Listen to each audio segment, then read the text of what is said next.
Assalamualaikum warahmatullahi wabarakatuh. Waalaikumsalam warahmatullahi wabarakatuh. Kok kayaknya pada ngantuk ini. Saya ulangi sekali lagi Bu ya. Assalamualaikum warahmatullahi wabarakatuh.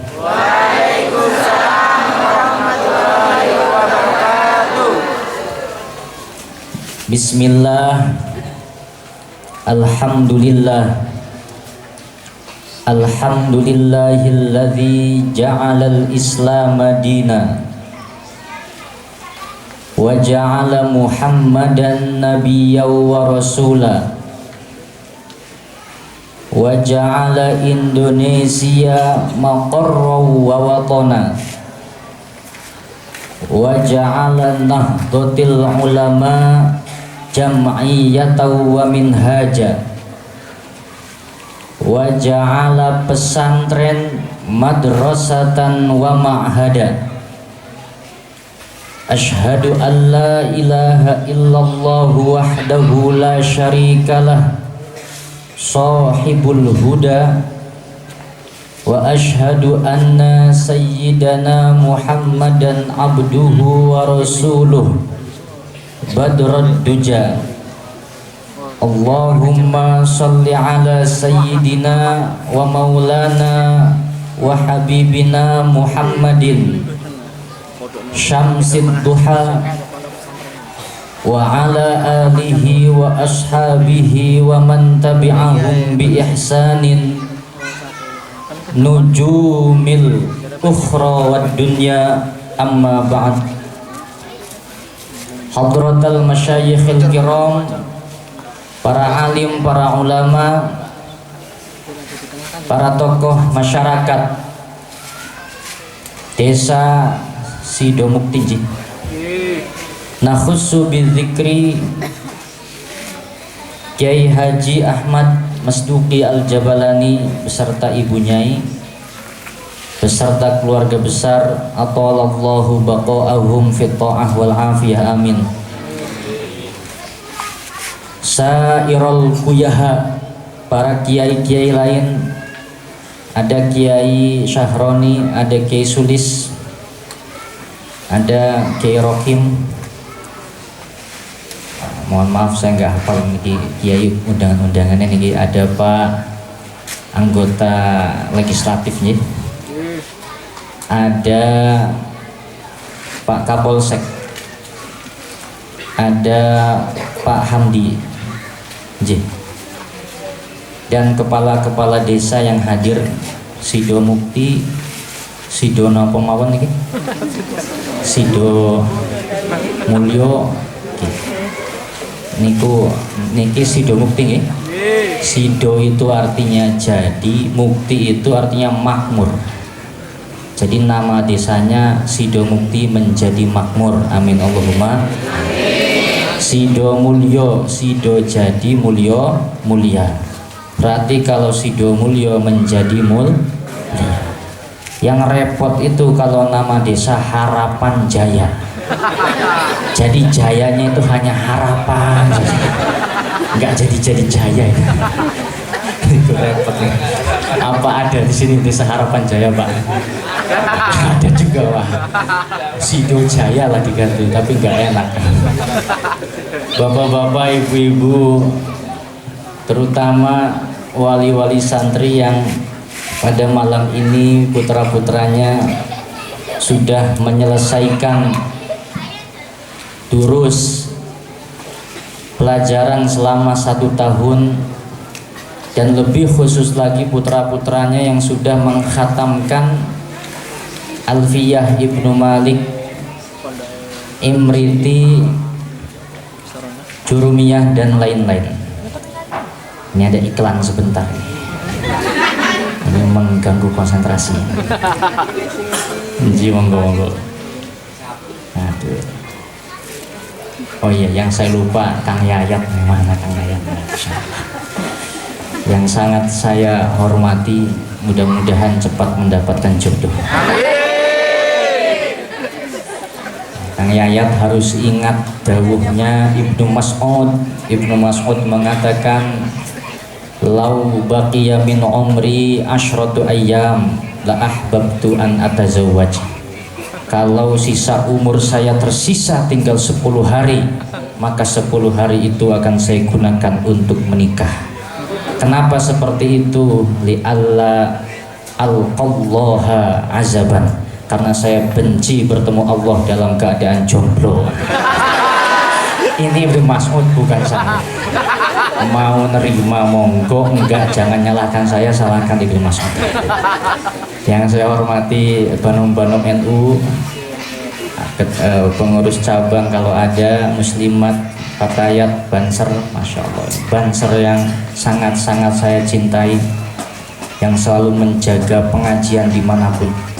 Sampai saya berani mengatakan yang pertama kali masuk surga di antara kita ini adalah Banser-Banser. Amin. Mereka masuk surga untuk menyiapkan tempat bagi kiai. Setelah itu keluar dulu. Masa Kiai Mas Duki dulu baru jenengan. Sallallahu alaihi Nabi Muhammad. Bapak-bapak, ibu-ibu, saya sangat grogi sebetulnya berbicara di depan kuyaha para kiai-kiai yang hadir. Tadi saya bisik ke Kiai Mas Duki, Kiai, saya niat datang ke sini sebagai undangan karena ini ada walimah. Walimah itu adalah ta'amun tuttakhadhu li huduthi sururin. Jadi makanan yang disediakan untuk ekspresi kebahagiaan. Jadi walimah ikhtitam ini niat saya datang ke sini, pertama hormat Kiai Mas Duki, yang kedua niat saya cari makan. Jadi ini tugas tambahan, saya niatkan sam'an wa ta'ah kepada beliau Kiai Haji Ahmad Mas Duki Al-Jabalani, karena beliau ini adalah salah satu wakil Rais Syuriah pengurus wilayah Nahdlatul Ulama Provinsi Gorontalo. Bapak-bapak, ibu-ibu yang saya muliakan, bapak-bapak, ibu-ibu yang saya muliakan semuanya, alhamdulillah saya senang sekali malam ini menyaksikan santri-santri semua menyelesaikan pelajaran, apalagi menghatamkan kitab yang sangat sulit yang bernama kitab Alfiyah Ibnu Malik yang jumlahnya ada 1002 bait. Yang lain ada yang menghatamkan Nazmul Imriti yang jumlahnya 254 bait. Ini kitab-kitab yang sulit, dan bapak-bapak, ibu-ibu perlu sangat bersyukur karena santri sampai pada titik bisa selesai ngaji di akhir tahun. Itu adalah anugerah yang begitu luar biasa dari Allah Subhanahu wa Ta'ala. Karena saya ini pendatang baru di dunia perpesantrenan. Ketika bapak saya wafat, saya baru menggantikan beliau sekitar 2 tahun yang lalu. Setelah saya rasakan, ternyata khodim, menjadi khodim pesantren itu jauh lebih sulit dari apa-apa yang pernah saya rasakan sebelumnya. Saya pernah menjadi dosen, enak Bu, dosen tinggal kasih tugas ke mahasiswa ditinggal. Tapi menjadi kiai, kalau bukan karena doa dan dukungan banyak orang, ini harusnya kiai ini sudah stres, harusnya. Ini Kang Rokim ketawa karena mengalami juga itu. Harus stres Pak. Coba jenengan bayangkan, santri datang ke kiai, wali santrinya datang untuk belajar, nanti santrinya enggak betah, datang lagi ke kiai wali santrinya bawa air minta didoakan. Ini kan pertaruhan hidup mati nih. Kalau didoain mandi untung-untungan, kalau enggak reputasi kiai bisa hancur. Gimana ini, repot. Ada orang mau bikin rumah datang ke kiai, ada orang gak laku-laku datang ke Ya ini kurang ajar ini. Saya kadang jengkel kalau ada yang datang. Gus, saya didoain biar dapat jodoh. Saya jawab ngawur kamu, saya aja baru satu kamu minta. Saya aja baru satu nggak nambah-nambah, kamu minta doakan. Mau buat rumah datang kiai, mau ngapain datang kiai? Ada suatu ketika kiai, ada orang dari Sari Murni, desa di sebelah kami, merantau ke Kalimantan. Setelah merantau lama nelpon saya. Dia bilang di akhir Ramadan 2 tahun lalu, dia bilang, Gus saya mau minta doa. Doa apa? Tolong jenengan terawang dulu. Terawang apa? Tolong jenengan terawang nanti malam nomor togel yang keluar nomor berapa? Ini kan gimana ini kok pengasuh pesantren disuruh nerawang nomor togel. Saya tanya, kenapa kok kamu minta saya nerawang nomor togel? Akhirnya dia cerita, saya ini merantau ke Kalimantan, rugi, duit saya tinggal 50.000. 50.000 itu saya pertaruhkan semuanya untuk ditogel. Kalau saya menang saya bisa pulang nafkahin anak saya, kalau nggak menang saya nggak bisa pulang, nggak bisa nafkahin anak saya. Jadi hidup mati saya tergantung terawangan panjenengan katanya.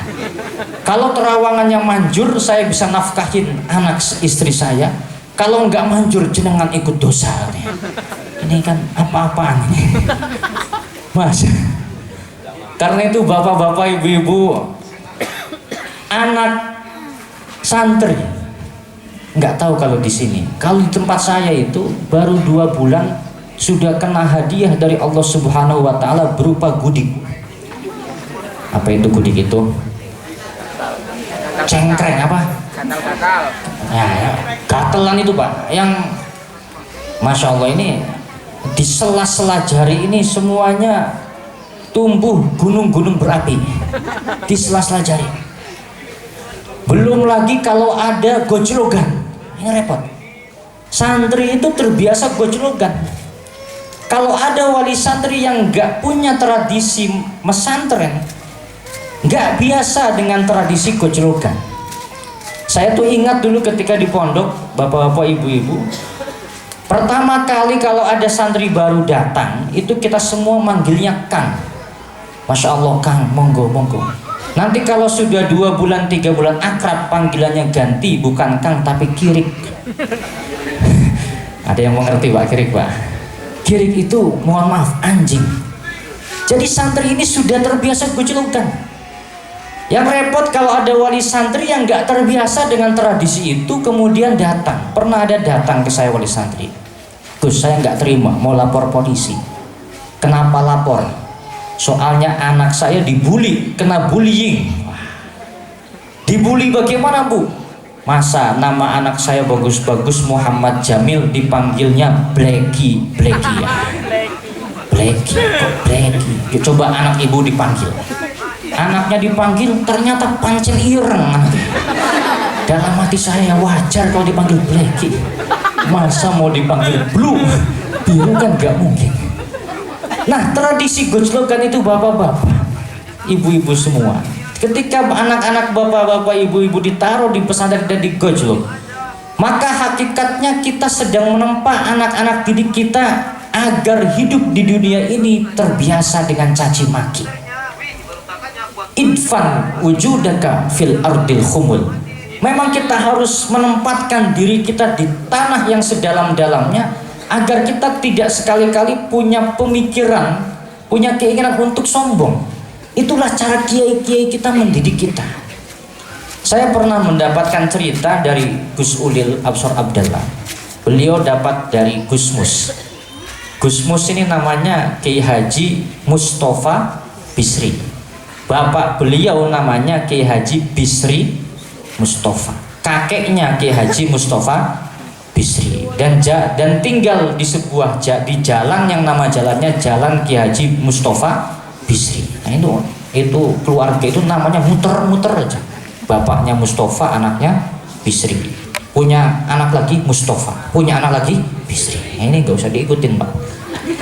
Nah, Gusmus itu ketika pertama kali pulang dari Al-Azhar Kairo, bayangkan pulang dari Al-Azhar Kairo, bapaknya beliau Kiai Bisri Mustafa diundang pengajian di Buntet.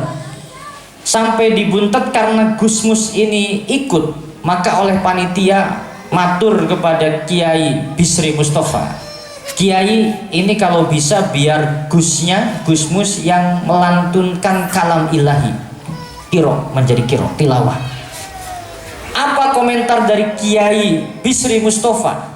Seketika Kiai Bisri Mustafa mengatakan, walah, Mustafa iki ngaji Quran saja nggak betul, juz amma saja nggak bener, kok mau disuruh kiro? Nggak usah.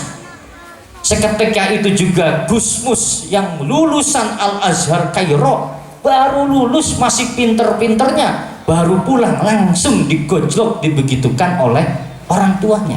Agar apa? Agar Gusmus di hatinya sama sekali tidak ada perasaan bahwa beliau lebih tinggi dari orang lain. Itulah cara pondok pesantren sesungguhnya mendidik santri-santrinya agar ke depan menjadi insanun kamil, menjadi seseorang yang bukan hanya memiliki iman yang kuat, Islam yang kuat, tapi juga memiliki ihsan yang kuat. Amin Allahumma amin. Sallallahu ala Nabi Muhammad. Niki jam pinten niki? Jam 11 niki. Alhamdulillah masyarakat sini pengajiannya rame, luar biasa semangat. Sayangnya ketua PWNU nggak datang. Kalau ketua PWNU datang, saya ingin bilang ketua PWNU inilah NU yang sesungguhnya. Ini NU yang sesungguhnya. Bapak-bapak, ibu-ibu yang dimuliakan Allah Subhanahu wa taala. Imam Al-Ghazali di dalam kitab Ihya Ulumuddin mengutip Ibnu Al-Mubarak. Ibnu Al-Mubarak suatu ketika ditanya, Ibnu Mubarak ditanya, manin nas, siapa manusia itu? Ibnu Mubarak lalu menjawab, an-nas al-ulama, yang layak disebut manusia hanyalah ulama dan orang-orang yang belajar ilmu agama. Jadi ngapunten kalau di antara panjenengan di sini ada yang tidak pernah belajar ilmu agama, menurut Ibnu Mubarak kurang layak disebut manusia. Tapi rata-rata saya lihat di wajahnya ada nur, ada cahaya semua. Ada yang cahaya ilmu, ada yang bercahaya karena mikirin utang yang kebanyakan. Itu yang paling banyak kayaknya itu. Siapa itu manusia? Al-ulama. Lalu ditanya lagi, wa manil muluk, dan siapa itu raja-raja? Ibnu Mubarak menjawab, az-zuhad, yang layak disebut pemimpin, yang layak disebut raja, ngapunten bukan bupati, ngapunten ya, yang saya hormati Bapak Kakang Kemenak, saya lupa tadi belum menyebutkan. Yang layak disebut raja, ngapunten bukan Kakang Kemenak, ngapunten. Yang layak disebut raja bukan anggota legislatif. Siapa yang layak disebut raja? Al-muluk az-zuhad. Yang layak disebut raja adalah orang-orang yang zuhud, orang-orang yang di hatinya tidak ada keinginan untuk dunia. Contohnya siapa? Ya contohnya Kiai Mas Duki itu. Kiai Mas Duki ini ngapunten ya, Facebook punya nggak ya? Nggak punya. Instagram gak ada ya? Nggak punya juga. Beliau ini Facebook nggak punya, Instagram nggak punya, WA punya tapi jarang dibuka. Jadi kalau saya ngirim WA ke Mas Duki hari ini, itu dibalasnya bisa 3 hari berikutnya karena jarang dibukanya. Jadi hidupnya hanya untuk at-ta'allum wa ta'lim. Jadi kata Ibnu Mubarak, yang layak disebut raja adalah az-zuhad. Wa manis safilah, dan siapa itu safilah? Orang-orang rendahan. Ibnu Mubarak menjawab, as-safilah may yakul bidinihi, Orang-orang rendahan adalah orang-orang yang makan, yang mencari uang dengan agamanya. Saya ulangi, orang-orang rendahan adalah orang-orang yang mencari uang dengan agamanya. Ngapunten kula tangleti, ibu-ibu paham enggak ucapan Ibnu Mubarak, Bu? Paham enggak, Bu? Enggak. Kalau paham perlu saya kasih contoh, Bu? Perlu saya kasih contoh? Nah, ini mohon maaf kalau ada yang tersinggung, ini karena permintaan ibu-ibu. Saya kasih contoh. Manis safilah. Siapa orang rendahan? Alladzi ya'kul bidinihi, yang mencari dunia dengan agamanya. Contohnya apa? Contohnya orang jadi pengurus NU karena ingin punya jabatan-jabatan politik. Kok diem semua ini? Ini responnya menakutkan saya. Jadi ketua NU, jadi pengurus NU, pengurus Ansor hanya untuk menjadi KPU. Jadi pengurus NU hanya untuk menjadi kakang kemenang. Ingat, di dalam kalimat saya ada hanya. Apakah tidak boleh orang NU menjadi politisi? Boleh. Tetapi kalau sudah kepilih jangan lupa NU. Apakah enggak boleh NU menjadi kakang kemenak? Boleh pengurus NU. Tapi kalau sudah menjadi kakang kemenak jangan lupa NU, jangan lupa pesantren. Apakah tidak boleh pengurus NU menjadi bupati? Boleh. Tetapi kalau sudah menjadi bupati jangan lupa NU, jangan lupa pesantren. Kalau ada orang jadi pengurus NU, setelah jadi pengurus kemudian hasrat jabatannya terpenuhi dan setelah itu lupa dengan NU, maka orang seperti itulah yang masuk di dalam kata-kata Ibnu Mubarak, manis safilah as-safilah alladzi ya'kul bidinihi. Orang-orang rendahan adalah orang-orang yang mencari makan dengan agamanya. Na'udzubillahi min dzalik. Bapak-bapak, ibu-ibu yang dimuliakan Allah, bapak-bapak sekarang ini mendapatkan kemuliaan karena anak-anaknya mondok di pesantren. Mondok di pesantren itu cobaannya berat, apalagi pesantren di Gorontalo.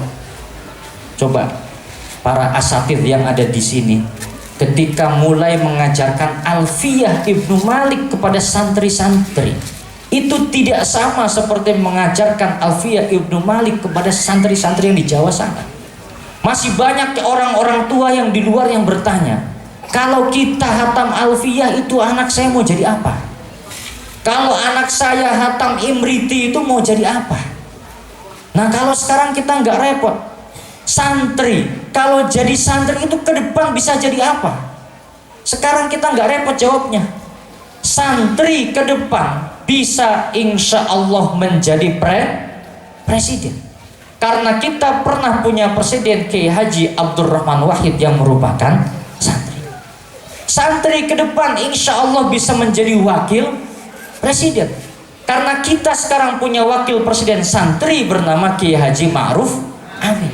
Dan santri bisa menjadi yang lainnya. Jadi bapak-bapak, ibu-ibu, ketika kita memondokkan anak kita di pesantren, maka ada beberapa niat yang perlu untuk terus kita jaga. Yang pertama, niat yang kita jaga adalah kita menitipkan anak kita di pesantren agar anak-anak kita mendapatkan ilmu yang ilmunya tersebut bermanfaat buat dia di dunia dan di akhirat. Nah, sekarang saya ingin cerita. Ini kejadian, Yai, kejadian di tempat saya. Mudah-mudahan di sini nggak ada. Sekarang saya tanya dulu ke ibu-ibu. Ibu lebih suka punya anak gaji 50 juta tapi nggak bisa ngaji, atau punya anak bisa ngaji tapi gaji 50.000? Yang mana, Bu? Jangan jawab dua-duanya ya, pilihannya cuma satu. Nggak bisa ngaji gaji 50 juta, bisa ngaji gaji 50.000. Pilih mana, Bu? Ada yang jawab 50 juta. Keterlaluan. Bapak-bapak, Pak, Pak, jenengan milih punya mantu direktur bank tapi nggak bisa ngaji, atau santri bisa ngaji tapi nggak pintar cari duit?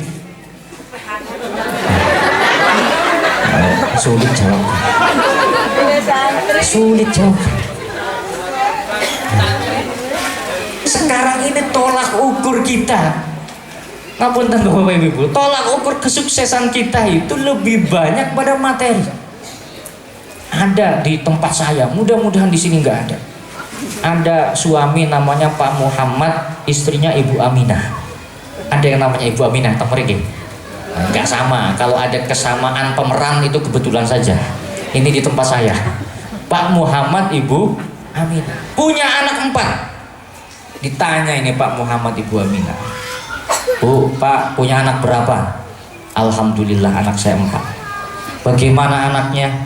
Alhamdulillah anak saya sukses semua. Wah, gimana suksesnya, Bu? Alhamdulillah yang satu di Manado punya mobil Avanza, yang satu di kota Gorontalo punya mobil Innova, yang nomor 2 di Palu punya mobil Fortuner, yang pertama di Makassar punya tergandeng. Jadi punya semua. Jadi yang di Manado punya Avanza, yang di kota punya Innova, yang di Palu punya Fortuner, yang di Makassar jago proyek punya tergandeng. Alhamdulillah. Setelah beberapa tahun ternyata Ibu Aminah ini sakit. Ibu Aminah sakit. Ketika Ibu Aminah sakit, maka bapaknya ini menelpon anaknya satu persatu. Yang di mana ada ditelepon, "Nak, ini ibumu sakit, tolong kamu pulang dulu." Apa jawaban anaknya? "Aduh Pak, butuh uang berapa buat ke rumah sakit biar saya transfer?" Dijawab oleh bapaknya, "Saya nggak butuh transfer, saya butuh kamu pulang, ibu kamu ingin ketemu." Apa kata anaknya? "Aduh Pak, besok saya ini ada rapat dengan bupati Pak, gak bisa datang, nanti kakak saya aja yang datang Pak." Diteleponlah saudaranya yang di kota Gorontalo, "Tolong pulang dulu, ibumu sakit." "Aduh Pak, besok saya harus tanda tangan sesuatu yang sangat penting, kalau saya nggak tanda tangan ini proyek bisa gagal." Ditelepon anaknya yang di Palu, "Aduh Pak, nanti malam ini saya jaga lilin." Tahu Bu artinya, Bu? Kalau sampai lupa saya tiup lilin bisa ketangkap. Maksudnya dia punya restoran. Yang di Makassar ditelepon, "Aduh Pak, ini proyek besok ini ada tanda tangan tender, kalau saya nggak datang ini bisa gagal." 4 anak sukses semua, tapi karena 4 anak ini tidak diiringi dengan pendidikan agama, ketika sang ibu sakit tidak ada yang pulang 4 anak ini. 1, 2, 3 hari kemudian ibunya meninggal. Anak-anaknya baru pada pulang, itu pun telat setelah ibunya dikuburkan. Nah sekarang tinggal tersisa bapaknya. Siapa tadi nama bapaknya, Bu? Pak? Kok apal Bu jenengan, Bu? Pak Muhammad. Nasibnya Pak Muhammad ini kelantung sendirian. Akhirnya saudara 4 ini rapat. Kata saudara 4 lempar-lemparan. Kata anak pertama, "Ini bapak kalau bisa sama kamu aja." Kata anak kedua, "Biar sama adik saja." Kata anak ketiga, "Ini sama yang keempat saja, kami ini sibuk." Akhirnya setelah musyawarah, bapaknya disepakati ikut anak pertama ke Makassar.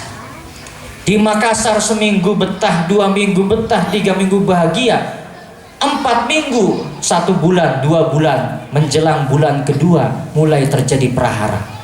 Maka si kakak yang paling barep ini kemudian nelpon adik-adiknya, "Assalamualaikum Dek." "Waalaikumsalam Mas." "Gimana Mas, Bapak betah seneng?" "Alhamdulillah Dek, Bapak seneng, makannya banyak." "Aku yo seneng, anak-anak juga seneng. Tapi itu loh Dek, Mbak Yumu itu loh, Mbak Yumu itu tiap hari mencucu terus sama Bapak. Pak Tojim tahu mencucu Pak? Apa Pak?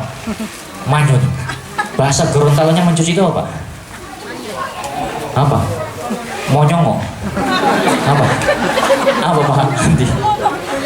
Hah? Huto-huto. Ini loh mbakmu ini huto-huto terus. Oh nggak enak ya. Ini mbakmu ini mencucu terus sama bapak. Jadi tolonglah bapak ini dibawa.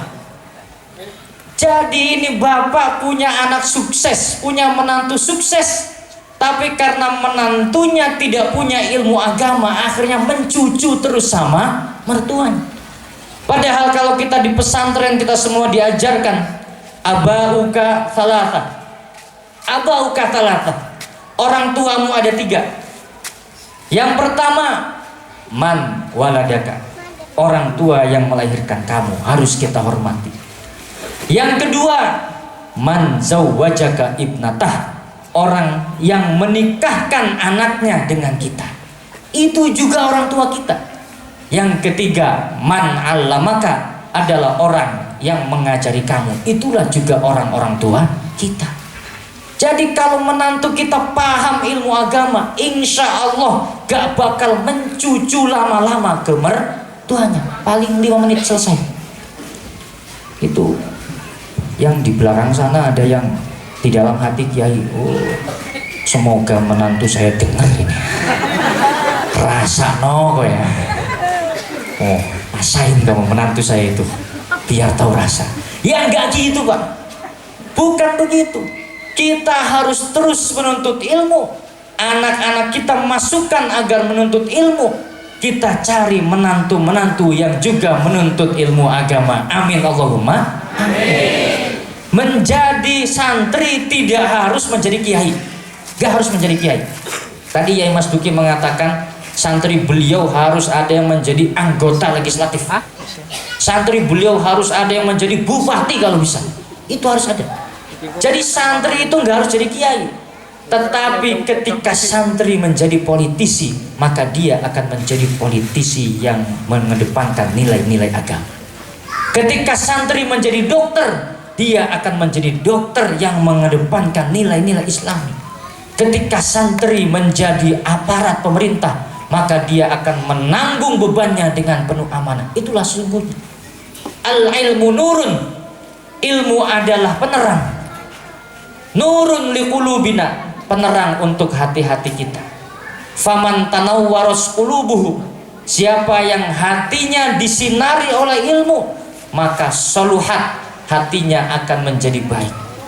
Fa'idha soluhat al-qulubu, kalau hati baik, soluhal jasadu kulluh. Fa'idha fasadat fasadal jasadu kulluh. Kalau hati sudah baik, semuanya baik. Kalau hati sudah jelek, semuanya jelek.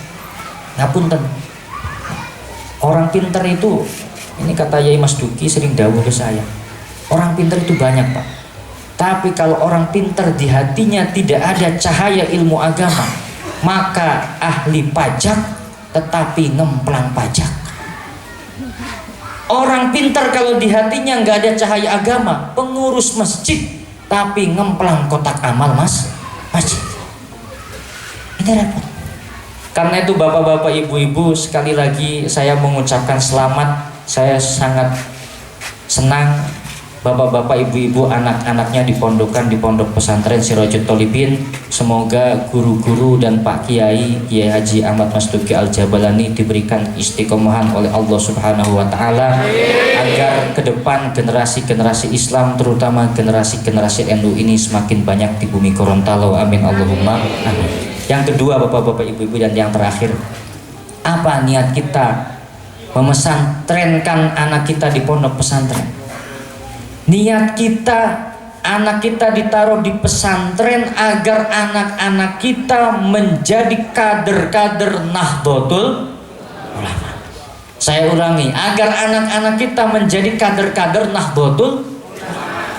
Karena hanya di pesantrenlah kita benar-benar dididik bagaimana caranya menjadi NU yang sesungguhnya, hanya di pesantren. Makanya kok kalau ada pesantren enggak NU, ini saya agak janggal Pak Kakandep, Kakang Kemunan. Kok pesantren enggak NU? itu kayak kurang kepesantrenannya. Kok ada kiai enggak NU, itu kayak kurang kekiaiannya. Ini sulit sekali ngomongnya. Ada kiai enggak NU, kok kayak kurang kekiaiannya. Ini penting. Karena NU inilah yang mewarisi warisan dari Nabi Muhammad sallallahu alaihi wasallam. Nabi Muhammad sallallahu alaihi wasallam mewariskan 3 hal. Pertama, beliau mewariskan al-ilmu. Yang kedua, mewariskan al-halu. Yang ketiga, beliau mewariskan al-madadu. Ini penting. Jadi kalau tidak di pesantren NU hanya al-ilmu saja. Tapi kalau kita anaknya ditaruh di pesantren NU, insya Allah akan dapat al-ilmu. Yang kedua apa, Bu? Al-halu. Yang ketiga adalah al-madadu. Ini ada semua. Al-ilmu, ilmu agama. Tapi ilmu agama saja tidak cukup.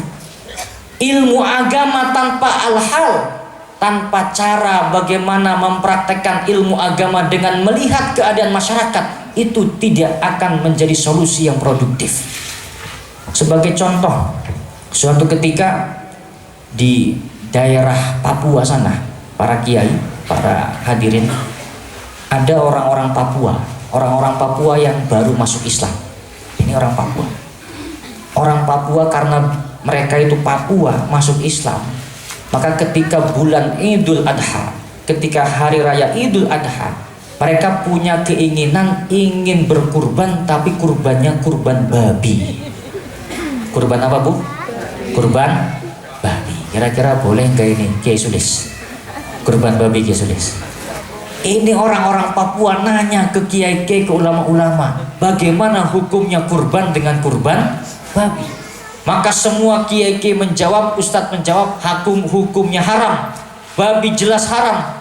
Innama harrama alaikumul maitata waddama walahmal khinzir. Yang jelas-jelas diharamkan adalah daging babi, nggak boleh. Nanya ke ustadz yang lainnya, jawab nggak boleh. Nanya ke ustadz yang sana, jawab nggak boleh juga. Mereka semua para asatidz menjawab tidak boleh. Sampai-sampai orang Papua ini ada keinginan untuk murtad kembali gara-gara di Islam tidak boleh makan babi. Repot. Akhirnya terakhir orang Papua ini nanya ke Kiai Haji Idam Khalid, kiainya NU waktu itu, ketua umum pengurus besar Nahdlatul Ulama. Ditanya Kiai Idam Khalid, Kiai, kami ini baru masuk Islam, ingin kurban babi, boleh enggak? Apa jawaban Kiai Idam Khalid? Boleh, silahkan. Jawaban Kiai Idam Khalid. Kiai Rokim berani kayak gitu? Gak berani. Boleh, silakan. Boleh Kiai, boleh. Tapi ada satu syarat. Kata orang-orang Papua, jangankan 1 kiai, 10 syarat pun agar kami boleh makan babi, kami akan melakukan syarat tersebut. Kata Kiai Idam Khalid, syaratnya cuma 1. Apa Kiai? Syaratnya babinya babi Jawa. Babinya babi apa, Pak? Babi Jawa. Orang Papua nanya, babi Jawa itu apa Kiai? Kata Kiai Idam Khalid, nanti babinya saya kirim, kalian tunggu aja di sana. Maka dikirimlah oleh Kiai Idam Khalid wedus gibas, kambing gibas. Ada yang tahu, Bu? Di sini kan kambing gibas, Bu. Itu kambing gibas itu yang, mohon maaf, ekornya itu agak besar, hidungnya ngapunten agak pesek. Ya, jadi dari hidungnya itu terlihat mirip babi. Dikirimlah kambing gibas oleh Kiai Idam Khalid ke Papua. Ditanya oleh orang Papua, Kiai, ini babi? Iya, itu babi. Kok putih Kiai babinya? Ya babi Jawa, bukan babi Papua. Kalau babi Papua putih. Kalau babi Jawa, kalau babi Papua hitam, kalau babi Jawa putih. Jadi halal Kiai, halal silakan. Akhirnya disembelih oleh orang Papua, ternyata enak. Telepon Kiai Idam, Kiai, ternyata enak Kiai. Nah, itu namanya kambing. Ini kambing Kiai, iya, bukan babi, bukan. Tapi enak kan? Enak Kiai. Ya sudah, kurbannya saja. Setelah ini jangan kurban babi, tapi kurban kambing. Dengan cara seperti itu, maka orang-orang Papua yang awalnya ingin murtad, mereka kemudian merasakan kesejukan dari fatwa ulama NU. Akhirnya mereka mengurungkan niat murtad. Itulah jika al-ilmu digabungkan dengan al-hal. Kalau kita hanya pakai ilmu, haram, dosa, maksiat, mungkar, berantas. Tetapi kiai-kiai kita mengedepankan bagaimana al-ilmu harus digabungkan dengan al-hal. Dan ini beliau mencontoh Nabi Muhammad Sallallahu Alaihi Wasallam. Suatu ketika ada yang datang ke Nabi Muhammad ingin masuk Islam. Ya Rasul, saya mau masuk Islam. Oh iya, silahkan. Tapi ya Nabi, saya ini mata pencaharian satu-satunya mencuri. Jadi saya punya syarat, saya masuk Islam tapi mohon dibolehkan mencuri. Maka Nabi Muhammad menjawab, oke, silahkan masuk Islam, silahkan mencuri, tapi saya juga punya syarat. Apa ya Rasul? Syaratnya kamu harus jujur. Oh, baiknya Nabi. Dia masuk Islam, besok mencuri. Siapa ini kira-kira yang nyuri? Oh, di sana, di sana. Kamu mencuri. Dia ingat pesan Nabi harus jujur. Akhirnya dia ngaku, iya saya mencuri. Dipukulin. Bonyok. Besoknya mencuri lagi. Ditanya lagi, kamu mencuri? Iya ya nak, iya. Dipukulin, bonyok lagi. Lama-lama dia kapok. Datang ke Nabi, ya Rasul, ternyata nggak enak jujur ini ya Rasul kalau mencuri terus. Terus bagaimana? Saya tobat saja. Oh ya sudah, enakan tobat. Itulah cara Nabi kita, cara ulama-ulama kita mendidik. Kiai Khalil Bisri di Rembang, suatu ketika datang orang Tionghoa, orang Cina. Cina ini agamanya Konghucu. Ada orang Cina yang meninggal, saudaranya meninggal, datang ke Kiai Khalil Bisri. Ngomong apa? Kiai, saudara saya meninggal, tolong jenengan datang untuk sholat jenazah. Ini gimana? Kalau hanya pakai ilmu nggak boleh nyolatin jenazah orang kafir. Tapi Kiai Khalil Bisri manggil santri-santrinya, ayo santri-santri, nanti setelah zuhur kita ke rumah orang Cina tersebut. Santrinya protes, Kiai, itu kan jenazahnya bukan muslim, kok jenengan mau sholat jenazah? Apa kata Kiai Khalil Bisri? Siapa bilang kita di sana akan sholat jenazah? Kita di sana sholat zuhur berjamaah. Datang sholat zuhur berjamaah. Allah, selesai.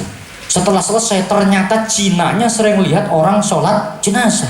Datang ke Kiai Khalil Bisri, Kiai, perasaan kalau sholat jenazah itu nggak ada begini-begininya, nggak ada nunduk-nunduknya. Kok ini ada nunduk-nunduknya? Sholatnya kok kayak sholat biasa, Kiai. Kiai Khalil Bisri menjawab, ya iya, karena biasanya yang kami sholati jenazah muslim, sudah tidak butuh tambahan pahala. Ini jenazah non muslim, agar pahalanya lebih komplit, sholatnya lengkap. Jawaban Kiai Khalil Bisri. Oh begitu Kiai? Iya.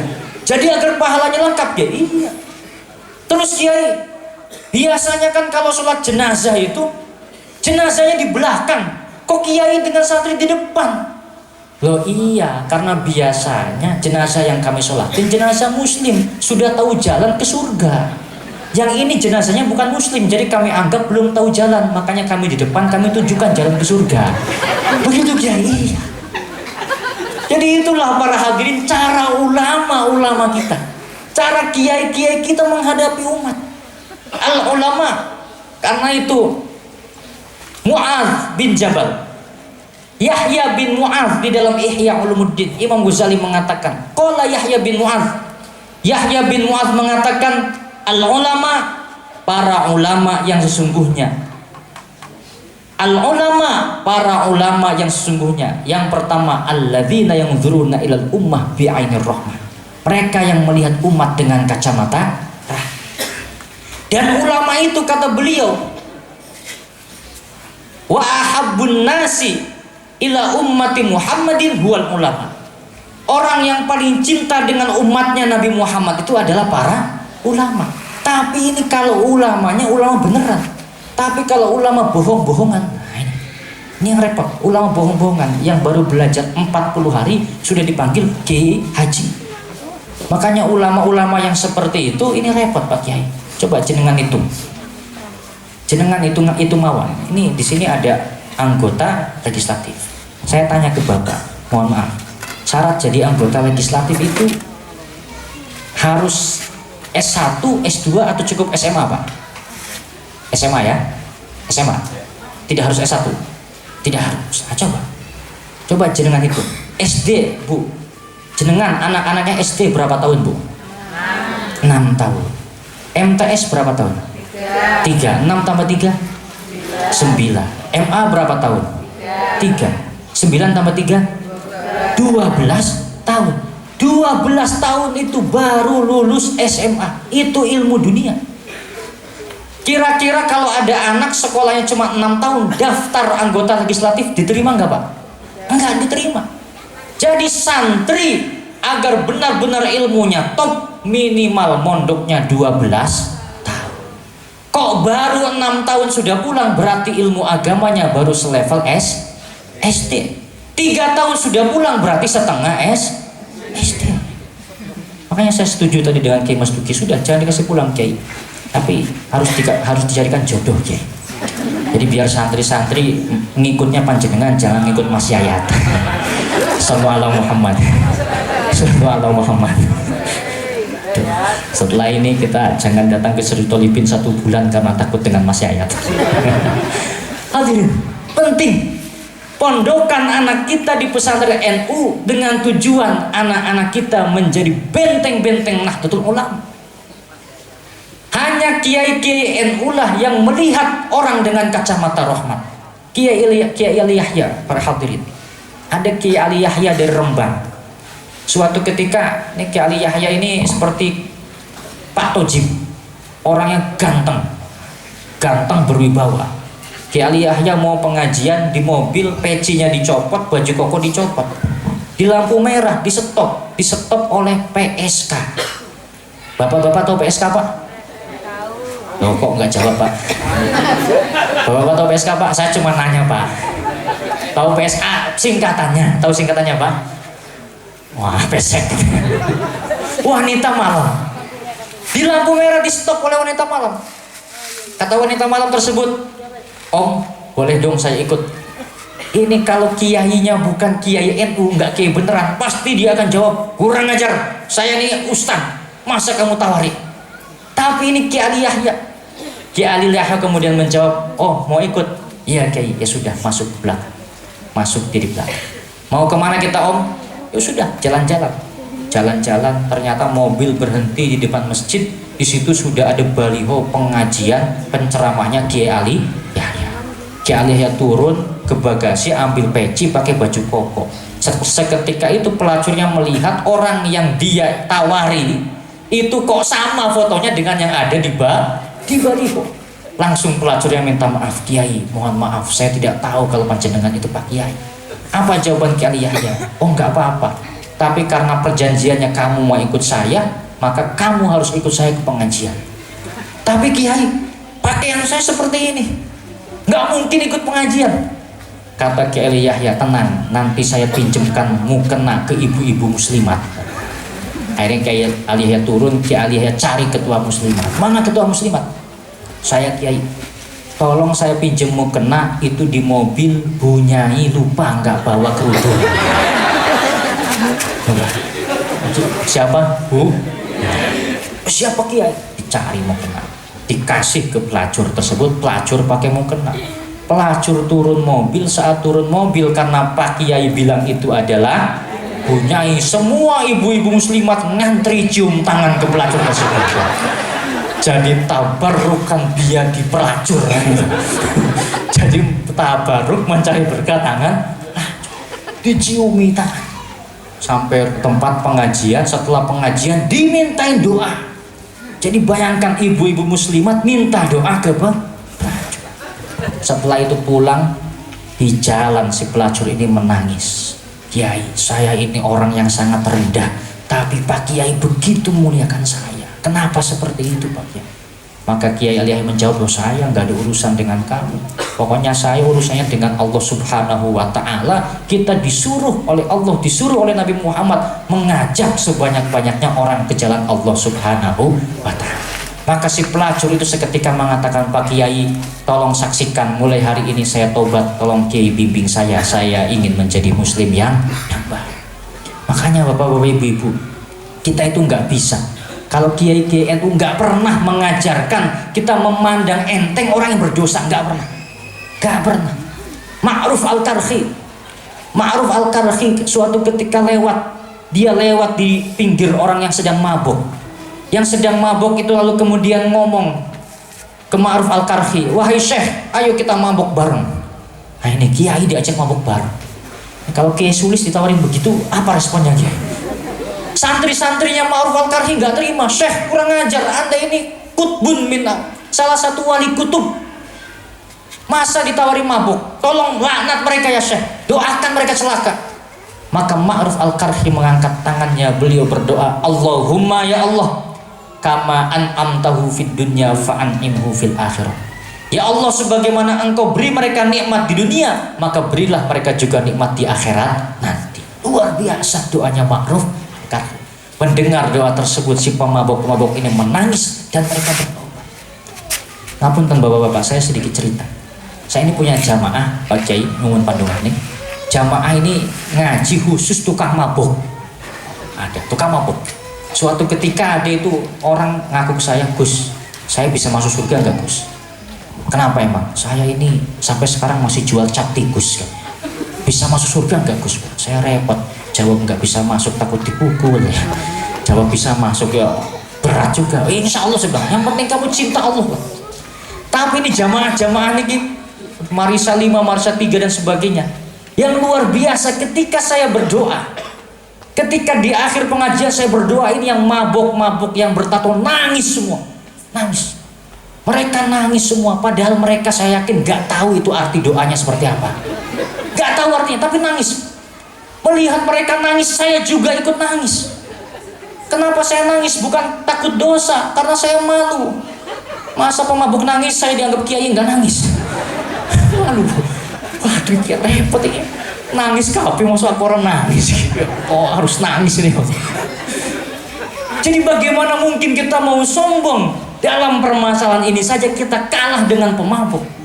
Pemabuk mendengar nama Allah nangis, mendengar zikir nangis, padahal mereka nggak tahu artinya. Kita yang katanya ulama, katanya Gus, katanya kiai, ngerti artinya nggak bisa nangis.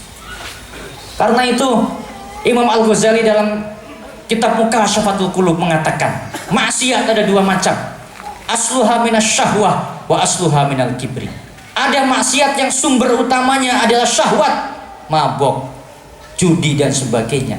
Fa innahu yurja ghufranuha. Maksiat seperti ini sangat besar kemungkinan diampuni oleh Allah Subhanahu wa ta'ala. Tapi ada maksiat yang kedua yang asluha minal kibri. Maksiat yang sumber utamanya kesombongan. Fa innahu la yurja ghufranuha. Jenis maksiat yang seperti ini sulit diampuni oleh Allah Subhanahu wa ta'ala. Jenengan ke masjid sholat jamaah, setelah sholat jamaah pulang, lihat tetangga nggak sholat jamaah, di hati jenengan merendahkan tetangga yang nggak sholat jamaah. Jenengan lupa bahwa merendahkan tetangga itu dosanya jauh lebih besar ngalahin pahala sholat jamaahnya panjenengan. Jadi inilah yang diajarkan kiai-kiai kita, kiai-kiai NU kita, bagaimana kita memandang umat dengan kacamata rahmat. Bahkan yang berdosa pun tetap kita doakan, karena hakikatnya tidak ada yang tahu akhir dari hidup seseorang. Shallallahu ala Nabi Muhammad. Shallallahu ala Nabi Muhammad. Yang terakhir, saya sedikit pesan untuk para santri. Tolong selama di pondok pesantren taatilah Kiai Mas Duki dan taatilah guru-guru yang lainnya. Kita ingat pesan dari Sayyid Muhammad bin Alawi Al-Maliki, Sabatul ilmi bil muzakarah, sabatul ilmi bil muzakarah wa barakatuhu bil khidmah wa naf'uhu biridus syekh. Bahwa kemantapan ilmu dicapai dengan muzakarah, terus mutolaah. Keberkahan ilmu dicapai dengan khidmah, dan kemanfaatan ilmu dicapai dengan ridhonya syekh. Abuka as-salith, orang tua kalian yang ketiga adalah man 'allamaka, orang tua yang mengajarkan kalian, wa huwa afdaluhum, dan itu adalah sebaik-baiknya orang tua. Dzulqarnain pernah mengatakan, kenapa guru itu lebih utama daripada ayah, daripada ibu bapak? Dzulqarnain mengatakan, li'anna abi anzalani minas sama ila dunya wa ustadzi yarfa'uni minad dunya ila sama. Orang tua kita menurunkan kita dari alam roh di langit ke dunia, tetapi guru-guru kita menaikkan kita dari dunia ke langit keilmuan, ke langit keutamaan.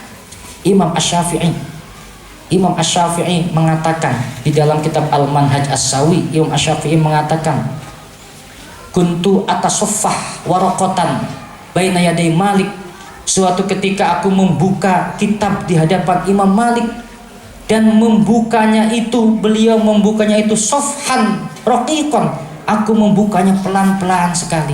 Kenapa? Haibatan lahu, karena aku menghargai Imam Malik, agar Imam Malik tidak terganggu dengan bunyi kertas yang aku buka. Itulah adab kita kepada para guru. Itulah adab santri kepada para guru. Makanya kalau santri-santri yang dari pondok pesantren tahu betul cara menghormati guru, suatu ketika berkhidmah di NU tahu betul cara menghormati kiai, tahu betul cara menghormati Syuriah Nahdlatul Ulama. Ini yang repot kalau nggak mondok. Rois Syuriah, jangan curhat di sini lah. Sallallahu alaihi Nabi Muhammad. Bapak Ibu, kira-kira itu yang bisa saya sampaikan. Sekali lagi saya ikut senang atas apa yang dicapai oleh anak-anak dan bapak-bapak ibu semua. Semoga anak-anak panjenengan semua bisa manfaat fitini wa dunya wal akhirah, dan semoga Kiai Mas Duki Al-Jabalani beserta Dewan Asatidz bisa diberikan kesehatan dan istiqomahan. Juga itu semoga beliau diberi tambah berkah, tambah sugih, tambah bojo singgah ya, jangan tambah bojo, bahaya ini. Tambah semua-muanya, dan semoga pesantren ini ke depan bisa menjadi benteng Nahdlatul Ulama yang kokoh di bumi Gorontalo. Al-Fatihah. Bismillahirrahmanirrahim. Iya kan, demikian yang bisa kami sampaikan. Mohon maaf atas segala kekurangan. In uridu illa islah wa ma taufiqi illa billah wallahul muwaffiq ila aqwamit thoriq. Wassalamualaikum warahmatullahi wabarakatuh.